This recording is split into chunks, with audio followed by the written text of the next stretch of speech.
one of the big things that I'm endlessly fascinated about is team development and leadership, because I do believe that has to be a part of the innovation conversation. Is how do we lead and create high performance teams? How do we create high performance teams? It's a complete fascination for me. And what's interesting is I just had a gentleman on my podcast, Tom Chaby, who was a Navy SEAL, and he ran 400 Navy SEALs over in Afghanistan during the war.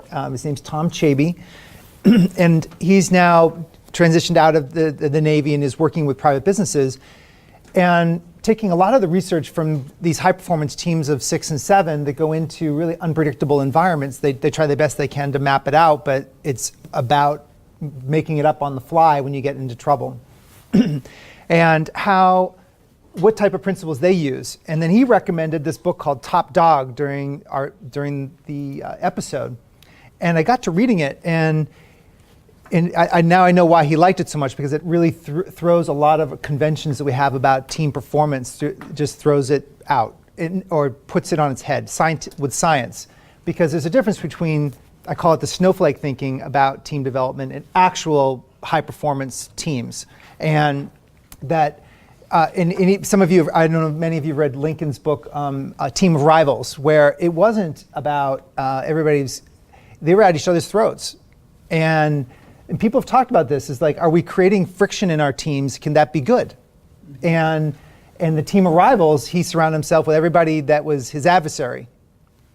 And so are we running away from adversarial situations in our leadership, or are we actually figuring out a way, like Lincoln did, to kind of work with it to win?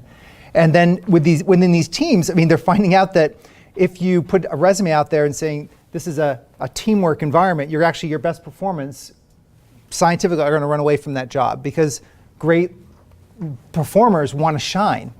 And in your team, they'll actually drag people with them and have the whole team perform better. So I just get really fascinated with team development. And part of it, what I put on here is where in your organization, and I want to have a conversation about this, is that where in your organization you have your best people working on your worst problems versus best people working on the biggest opportunities.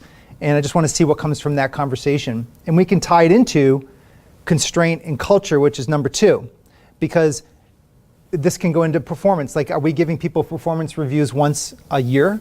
Or are we giving them feedback once a week or once a quarter or once a month? And how can we create tighter feedback loops? Or are we at the mercy of HR? Or do we accept that friction and do it anyway and have high performance conversations with the team iteratively throughout the year? So.